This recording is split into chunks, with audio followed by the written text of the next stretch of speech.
ពីថាឆា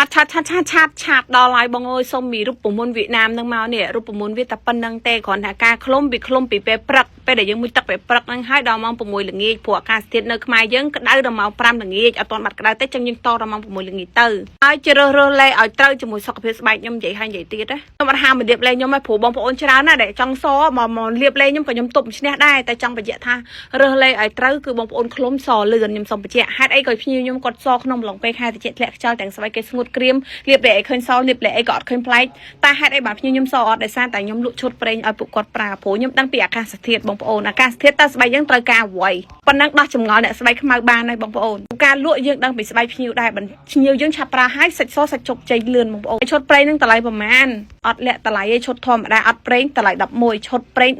$16តែសូមបញ្ជាក់ចេញសេវាដោយខ្លួនឯងខ្ញុំអត់ចំណេញដល់សេវាទេបងប្អូនគ្រាន់តែលេមកគីឡូកន្លះស្ក្រាប់ឲ្យ8ខាំព្រីហ្នឹងណាខ្ញុំអស់ចំណេញបាត់ហើយ